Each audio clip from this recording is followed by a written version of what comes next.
Some people know you as quiet. Others only know the version of you that laughs the loudest in the room. And somehow, both versions are real.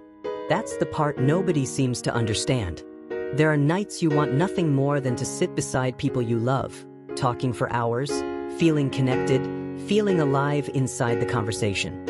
And then there are moments, sometimes only minutes later, where even being looked at feels exhausting. So you disappear a little. Not because you stopped caring. Not because something is wrong.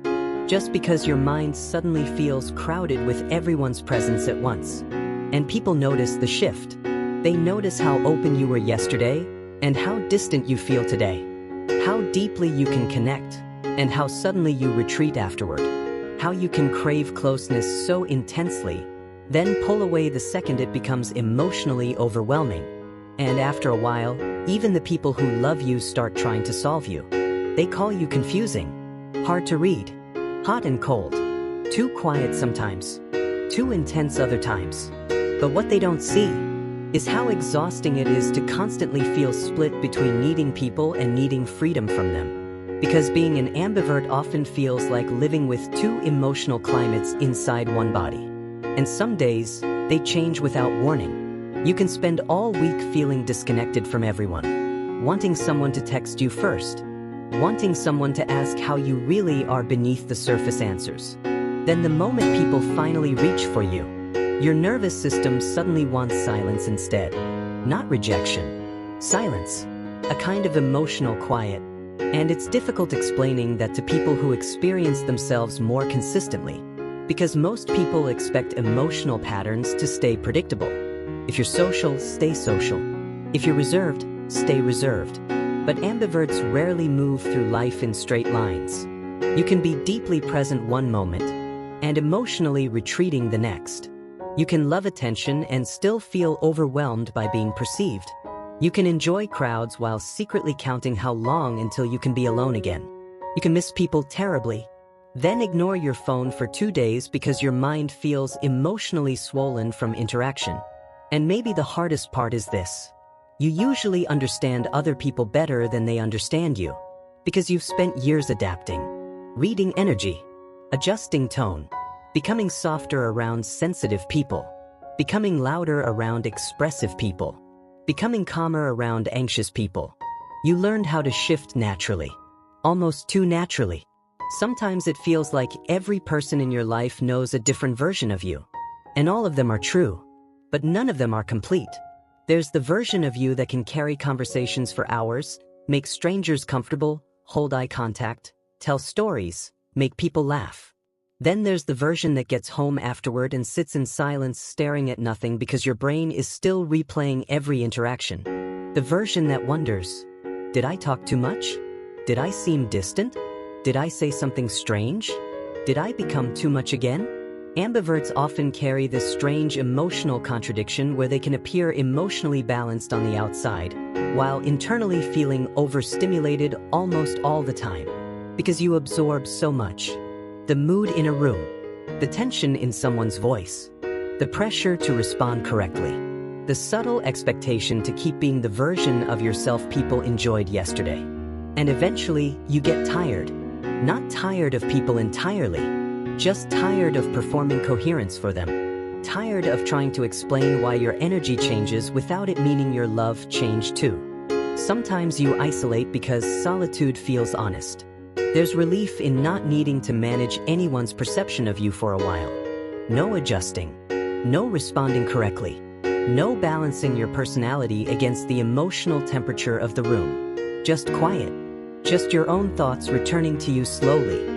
But even solitude becomes complicated for ambiverts. Because too much distance starts hurting too. You begin missing connection while actively avoiding it. Missing conversations while ignoring notifications. Wanting someone near you, but not too near. It's difficult describing that kind of loneliness, because it doesn't always look lonely from the outside. You might still go out sometimes, still smile, still reply eventually, still function, but internally there's this constant negotiation happening. How much of myself can I give today before I disappear inside myself afterward? And maybe that's why misunderstandings cut so deeply for ambiverts. because you already spend so much time trying to understand yourself. So when someone you love says things like, "You've changed," or "You're hard to figure out," or "I never know which version of you I'm getting," it hits somewhere quiet inside you, because secretly, you've been wondering the same thing.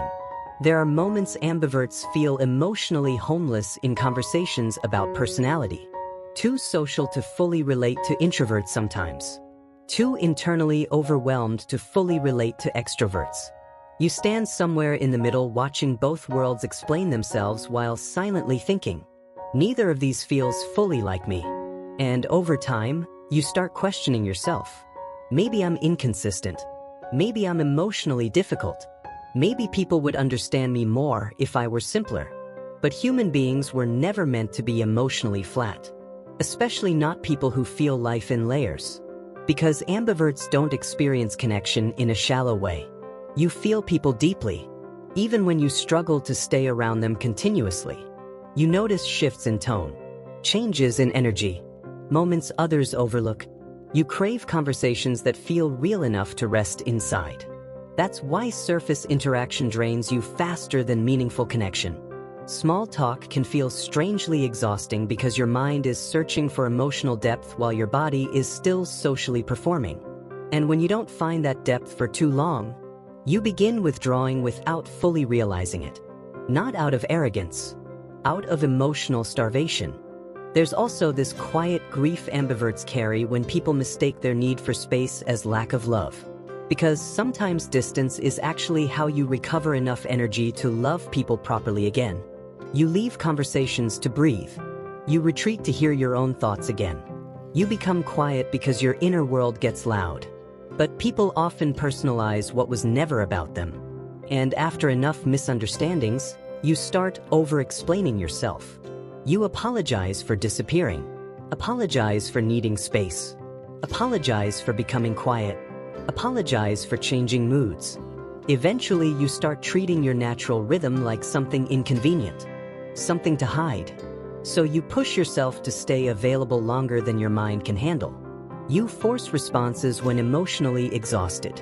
You keep socializing after your energy already left the room an hour ago. And the strange thing is, people usually don't notice the moment you begin shutting down internally. They only notice later. Later, when you disappear for a while. Later, when you stop replying with the same warmth. Later, when your silence becomes visible enough for others to react to it. But the shutdown started much earlier.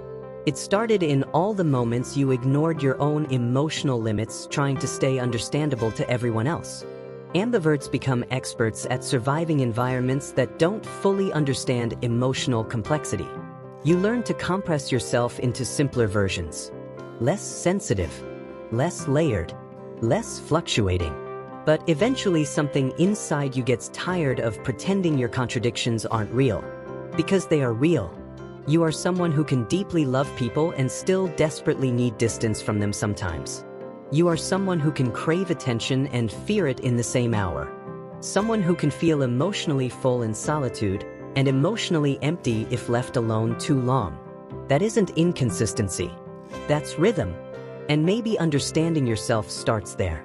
Not in choosing one side of yourself over the other. Not in trying to become permanently social or permanently withdrawn. But in realizing your emotional needs move like tides. There are seasons where you bloom outward, and seasons where you quietly return to yourself. Both matter. Both are you. The people who truly understand you won't force you to stay emotionally identical every day just to make them comfortable. They'll understand that your silence is not always distance, that your retreat is not rejection, that your changing energy does not mean your feelings were fake. And honestly, maybe part of your healing is learning to stop translating your inner world into something easier for everyone else to digest. Maybe you were never meant to be emotionally simple. Maybe your mind was always layered, observant, adaptive, deeply responsive to the world around you. Maybe the reason you felt misunderstood for so long is because you kept trying to explain yourself in one sentence, when your experience has always been a whole atmosphere. And maybe, quietly, this is the moment you stop seeing your contradictions as flaws. Because the truth is, You were never too much and not enough at the same time. You were just someone carrying two valid emotional needs inside one heart: the need for connection and the need for space. Neither cancels the other out. As you sit with all of this tonight, maybe you're realizing your mind was never broken for changing rhythms so often. Maybe you were simply trying to exist honestly in a world that prefers people to be easy to label. And if this felt painfully familiar, if parts of this sounded like thoughts you've never been able to explain out loud, you can explore your ambivert rhythm more deeply through the free ebook, Ambivert Advantage, linked in the description.